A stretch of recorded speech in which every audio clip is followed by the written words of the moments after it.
At so ayan, hi guys, welcome back sa channel natin. At eto na nga po si episode 23 ni One Punch Man natin season 3 manga series. Pero bago tayo magsimula, eto po sa mga nakapanood na kay Gachiakuta episode 1 at nagbabalak na basahin to sa manga, ay ako na po bahala dyan. Dahil eto nga, ay nasinimulan ko na po yan na i-manga series at nasa episode 2 na tayo. So yan, kung meron pa kayong mga ibang anime na request, at ayun pala, nakanood naman sa akin guys yan yung mga sinasabi nyo dyan sa comment section. So ano lang, pinapanood ko lang yung mga ending ng mga request na anime na gusto yung i-manga series para ma-deliver ka ng maayos sa inyo yung next na mangyayari nga doon. So yun naman at ulit, ay huwag na nga natin patagalin pa at simulan na nga natin yan.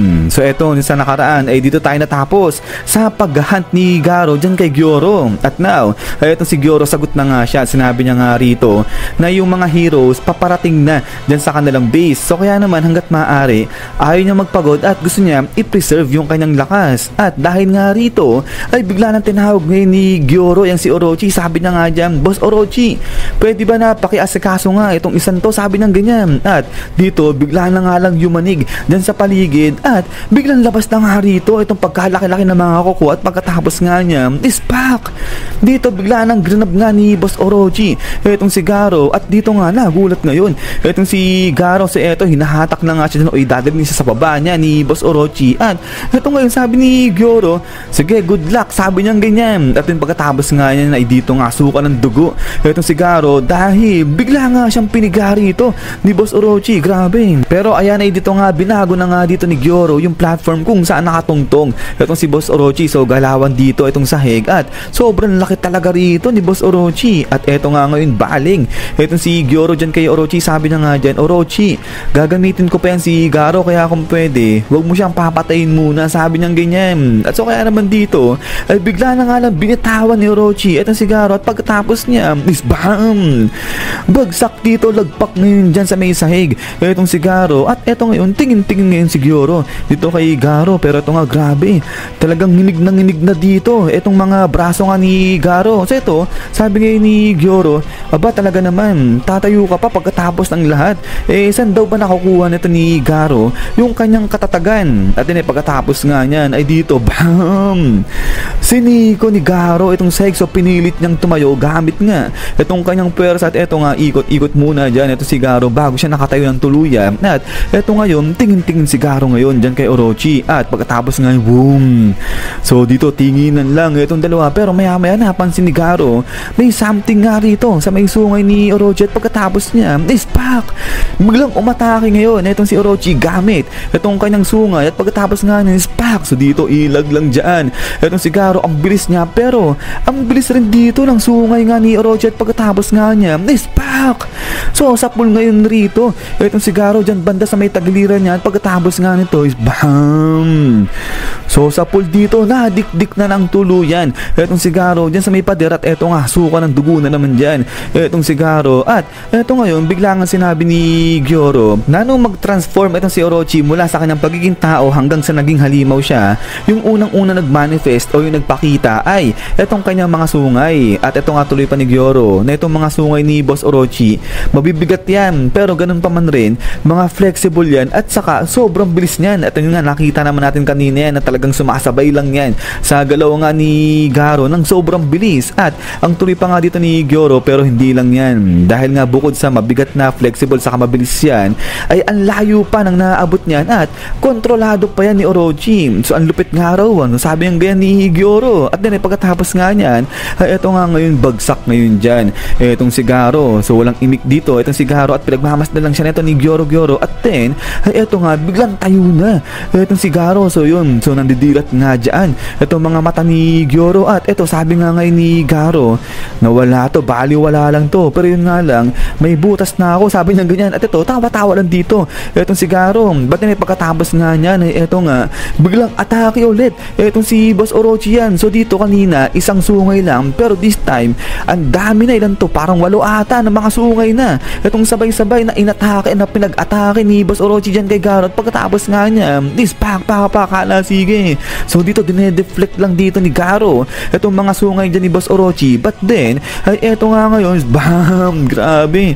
So parang hinagupit na nga rito ni Boss Orochi etong si Garo. But then, ay eto nga ngayon, yung ibang mga halimaw, pinagmamas nila o pinapanood nila yung laban ni Garo at saka nga nito ni Boss Orochi. At eto ngayon, biglang talon na nga dyan etong si Garo papunta dito na kung nasaan yung mga audience. At pagkatapos nga niyan ay dito nagulat na itong mga audience ng mga halimaw. At pagkatapos nga niya ay pak sa pool ngayon dyan itong mga halimaw. At eto nga sige, pinagtutusok-tusok pa nga sila dito ni Boss Orochi. So grabe, walang pakialam dyan itong si Boss Orochi. At pagkatapos nga niya is dito bam hala sige. So ito takbo-takbo lang dyan itong si Garo. So yun, nadamay pa yung mga halimaw kasi dyan nga dumaan si Garo. Pero yun, chismis kasi sila dyan But anyways, ay eto nga ngayon, sobrang bilis na nga dito ni Garo. Hindi siya maabutan ng mga sungay nga dyan ni Boss Orochi. At eto ngayon, si Gyoro namamangha siya dyan kay Garo. Sabi na nga dyan, bumibilis talaga siya paunti-unti, sabi niyang ganyan. At then pagkatapos nga niyan, ay eto nga ngayon, bam hala sige. So yun si Garo, sobrang bilis, umiikot na nga siya dito sa may arena, sa may stage. Pero ayan, ay talagang lumalabas na nga rito itong mga dugungan ni Garo mula dyan sa butas niya. At then ay pagkatapos nga niya is bam hala sige. So dito tuloy-tuloy pa rin sa pag-atake itong si Garo tuloy si Boss Orochi. Pero ganun pa rin, iniiwasan lang yan, tinatakbuhan lang yan ni Garo. At dito ngayon ay napaisip itong si Garo at sabi niya nga rito na kung puro iwas lang at takbo yung gagawin niya rito ay walang mangyayari sa kanya sa laban nilang dalawa nito ni Orochi. So kaya nga rito is bam, sa pag-atake nga ulit sa kanya dyan ni Boss Orochi ay eto nga, biglang talo na, biglang lipad na itong si Garo. Umiba siya ng direksyon at papunta na nga siya rito ngayon mismo sa mukha nito ni Orochi. So grabe, sobrang tapang nito ni Garo. At eto ngayon, sabi nga ni Garo dito na yung pinaka-ideal na distance para nga raw magawa ng atakihin itong si Orochi ay ayan, ay kapag napalapit siya o lumapit siya sa katawan ni Orochi. So yan, so kapag malapit na siya dyan ay eto, pwede niya na nga raw banatan dyan itong si Orochi. At eto, tuloy pa nga ni Garo na since na dating tao itong si Boss Orochi, kaya yung mga vital points niya malamang nandun pa rin nakapwesto yan kung saan nakapwesto yan nung tao pa itong si Boss Orochi. So kaya nga ito, sabi ni Garo, gugulpin ko to, sabi niyang ganyan. Natin pagkatapos nga niya, nisbam, dito bigla na nga nagsilabasan itong napakaraming bunganga at saka pagkalaki-laking bunganga nga rito ni Boss Orochi. At napakaraming mga ngipin ngayon dyan. So dito ay nakagulat tuloy dyan itong si Garo, hindi niya in-expect na maglalabas ng ganyan itong si Orochi. At pagkatapos nga niya, nispak. So dito bigla na lang kinagat dali ni Orochi itong si Garo. Pero ayun, nagawa naman ni Garo na makaiwas dyan. So grabe, parang naging alien dito itong si Orochi. Ganyan, di ba yun sa may alien? Bigla, alien ba yun o Predator? Biglang lumalabas yung parang isang bibig nga niyan. Tapos ayun, bigla ka lang tutukain yan. At then pagkatapos nga niyan is dito ngayon ikot-ikot dyan itong si Garo. At ito ngayon, tingin itong si Garo dyan kay Orochi. At nagulat talaga ng husto itong si Garo dahil dito nga is bam, bigla nag-transform na itong si Orochi ulit ng kakaiba. Naging parang halimaw na ng grabe itong si Orochi. So kung kanina halimaw lang itong si Orochi, ngayon talagang halimaw na itong si Boss Orochi dyan. So ito parang ang daming mga ahas, saka parang mga dragon na nga ata itong mga lumalabas dito kay Boss Orochi. Tapos ayun, ang laki pa nga rito nung nilabas niya na bibig nung halimaw. At ito ngayon, natutulala na nga dyan, napatigil na itong si Garo. At pagkatapos nga niya, isyan guys, so hanggang dito lang